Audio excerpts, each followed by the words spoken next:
and supported them. They felt that always they were misinterpreted by the West and belittled. And Andreas never did anything like that. In fact, he stood up for them. As it is the link between our Arab nation and Europe. He was very strong for the Palestinian state. At the same time, though, he recognized the need for security for the Israeli country. It was a fair position. He was criticized very heavily for this in the Western world. While in opposition, Papandreou had denounced both the European community and NATO, threatening to pull out Greece of both. But in office, he did nothing of the kind. In fact, he kept Greece in both organizations and maintained the American airbase near Athens, all the time not losing an ounce of popularity. How did he do it? He could, for example, say something to one social group which was against the next social group, but the next social group didn't mind. Everybody believed that what he said to him was his true intention, and what he said to the other one was really something just to sidestep him. During his stay in opposition and during his pre-election campaign that brought him to power, he was saying that as far as the European Union is concerned, there is going to be a referendum, and the Greek people will decide if we want to get into the Union or not. Once he became prime minister, he realized that without the European Union, Greece would go all the way down. They would die. So he said, okay, we're going into the European Union, but on our terms, which of course there were no Greek terms, it was the terms of the European Union. Andreas was not against the European communities, but he thought that it is better for Greece to create a special relationship with the European communities, because this way Greece would have had more flexibility to reorganize its economy. In 1987, Turkey sent an oceanographic vessel to search for oil over the Greek continental shelf. A Greek-Turkish war was imminent. In 1976, tensions between Greece and Turkey ignited over the resources of the Aegean Sea. Turkey sent an oil prospecting ship, the Sismic II, into international waters.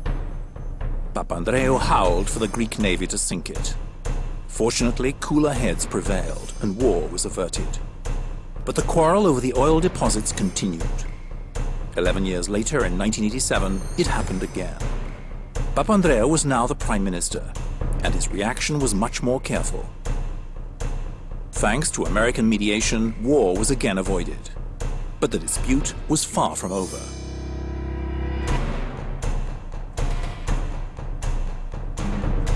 Το ΠΑΣΟΚ όταν ήρθε στην εξουσία, μιλώ τώρα για το 81, δεν βρήκε μία κατάσταση πάρα πολύ καλή, ούτως ώστε αυτό να δημιουργήσει τις περαιτέρω δυσκολίες. Αντιθέτως, υπήρχαν ανοίγματα, υπήρχε χρέος και υπήρχε μια ανισορροπία. Ο Ανδρέας είχε δώσει μεγάλες υποσχέσεις προς τον κόσμο και ο κόσμος ανέμενε την εκπλήρωση αυτών των υποσχέσεων. Πέραν όλων αυτών, σας υπενθυμίζω το σύνθημα, ένα σύνθημα συνταρακτικό. Αλλαγή είπε. Το θέμα αυτό, αλλαγή, η κάθε ομάδα το έπαιρνε και ό,τι προσδοκούσε το έβαζε κάτω από την αλλαγή. Έπρεπε λοιπόν να επιλέξει μεταξύ της πολιτικής για να ικανοποιήσει αυτόν τον κόσμο και της θεωρίας της οικονομικής για να ακολουθήσει έναν άλλον δρόμο. Διάλεξε τον δεύτερο δρόμο. Στις πρώτες εκλογές που έγιναν εμφανίστηκε στο μπαλκόνι με την υπόσχεση αύριο θα έχουμε σοσιαλισμό. Δεν είχαμε τον σοσιαλισμό ούτε αύριο ούτε ύστερα από 20 σχεδόν χρόνια που κυβέρνησε το ΠΑΣΟΚ. Ήταν μια ρητορία. Papandreou's most popular move was his change to Greece's family laws, which gave women rights they had not previously had. Civil marriage was legalized over the protests of the Orthodox Church. This alone assured him of the women's vote. We wanted the legalization of abortion, and that was accomplished in 1985. The law went through. We managed to get equal pay for equal work as a legal demand. Special activities for elderly people, that of course included men. The facilities that were set up all over the country to assist elderly people to find some activities. It's a huge number of things that Andreas did for women. Βασικές προτεραιότητες του αράματος του Ανδρέα Παπανδρέου ήταν ο άνθρωπος και οι ανάγκες του, ειδικά αυτός που είχε ανάγκη και ήταν ο πιο αδύναμος. Γι' αυτό και ήταν τεράστια η σημασία των μεγάλων επιτευγμάτων που πέτυχε, τόσο με την δημιουργία του Εθνικού Συστήματος Υγείας, που μέχρι τότε δεν υπήρχε στη χώρα μας, αλλά επίσης και με την καθιέρωση των αγροτικών συντάξεων. Χιλιάδες αγρότες μας που μέχρι τότε δεν είχαν καμιά φροντίδα και καμιά μέρημνα από το κράτος, μπόρεσαν να αποκτήσουν αξιοπρεπή σύνταξη.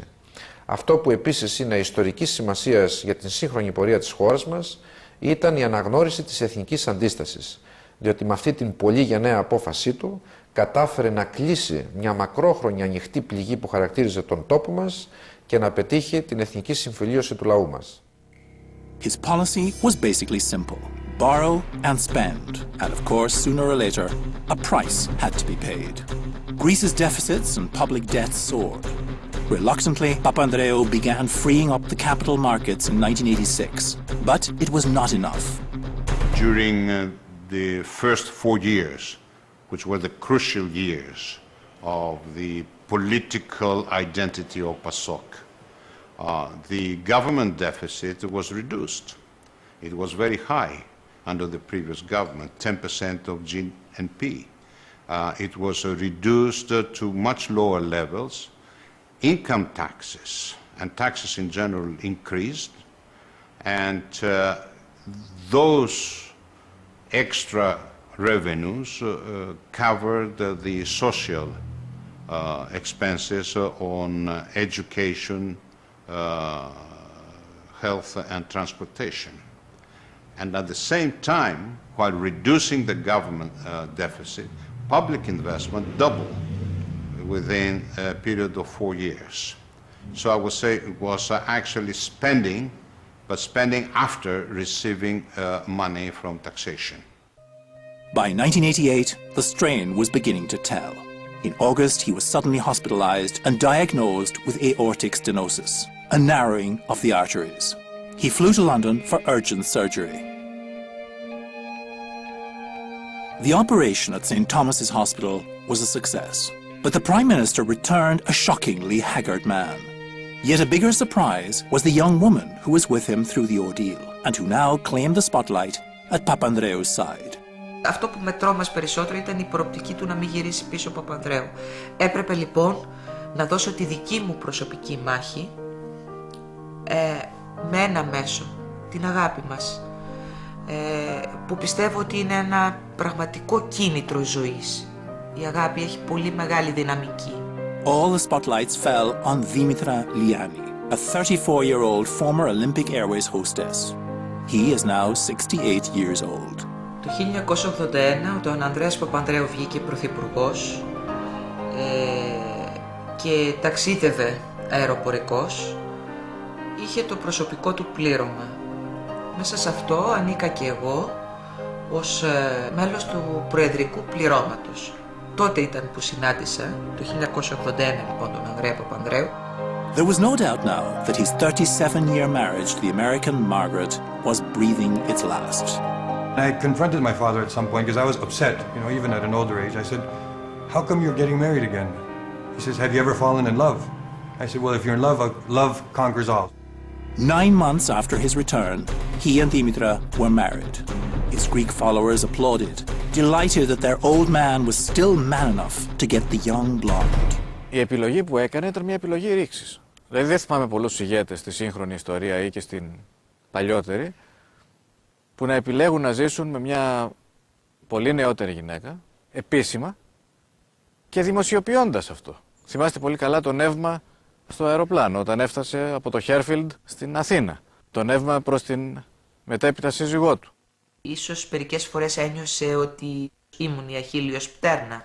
Αλλά σε κάποιες στιγμές που αυτό είχε ξεφύγει από τον έλεγχο, είχε τη γενναιότητα να πει «Χτυπάτε μένα και όχι τη Δήμητρα. Εγώ είμαι ο στόχος ο πραγματικός.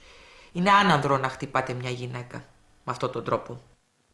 The problem was with Andrea, I think, is that, and that's why the Greek press went against him, and the foreign press too, about this affair, was that, in fact, at certain moments during that affair, he neglected his public duties for her.